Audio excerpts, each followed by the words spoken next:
Now what we're looking at are the white rhino. You can see that one on the left hand side over there. It's quite easy to see. They're moving down a little bit, making it a little bit more difficult, but the correct terminology for this animal actually isn't white rhino, it's a square-lipped rhino. And we have two types of rhino in South Africa, the square-lipped and the hook-lipped. The square-lipped has been given the name the white rhino, and the hook-lipped rhino has been given the name the black rhino. Very, very bizarre story. It has to do with when the settlers first came out over here, the Dutch. They were the first ones to see this animal, and they called it a Weitmond rhino. Weitmond meaning wide mouth. You can see that square-lipped, that wide mouth, designed just for eating grass. Long head hanging down on the ground, very, very flat mouth for just pulling off the grass.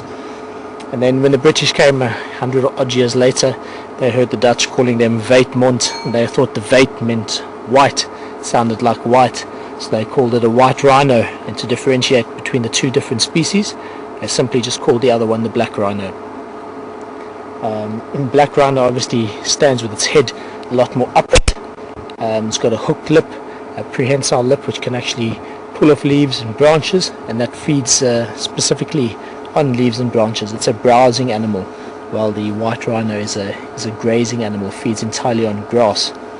But yeah, your main differences are the fact that they carry their head slightly different. The white rhino's head hangs a lot lower, and the black rhino's head is a lot higher up, almost more proud.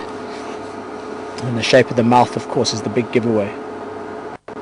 There is another interesting little story about the difference in the rhinos, and that's if you look at a female and her youngster, if they're being chased by a predator, for white rhino, the mother usually runs behind the youngster, just for the fact that white rhino being grazers tend to be in large open areas, plains animals, where there's an abundance of grass, so they run behind so they can keep an eye on the youngster.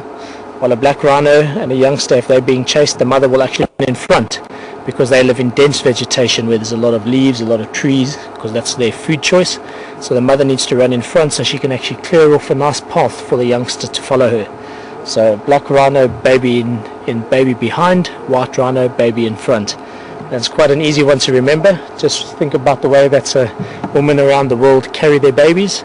In Africa, African woman carries her woman on her back, while a Western woman, a white woman, pushes her baby on a pram in front. So it's a nice easy way to remember it. Alex laughing at my little story over there.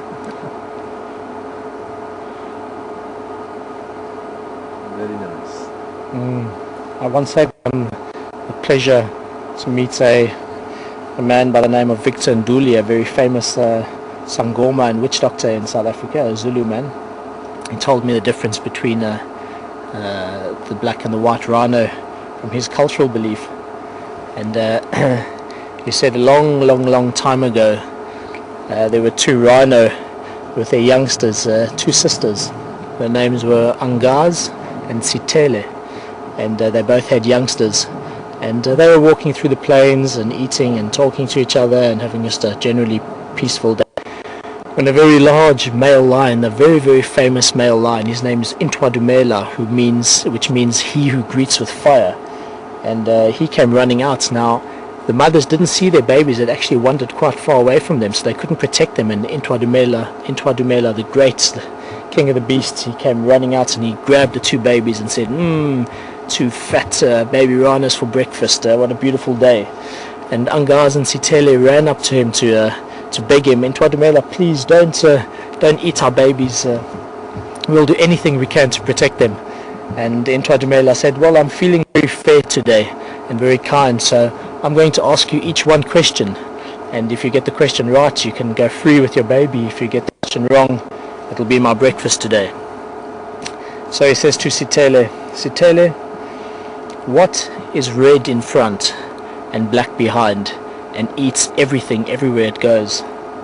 So Sitele, she thought and she thought about it, and eventually she said, Intwadumela, I know, it's fire. And he says, oh, very, very clever, well done. And he lets the baby go. Sitele and her baby run off into the bushes all happy, and they escape. Then he says to Angaz, he says, Angaz, what part of the tree must you never ever stand next to, because it could just kill you? So she thinks and she thinks and she thinks, and eventually she says, Intradimela, I don't know the answer. And he says to her, well, you should know the answer. It's the boomslang, which is an Afrikaans word for the tree snake, the most venomous snake in the world. You should know the answer to that.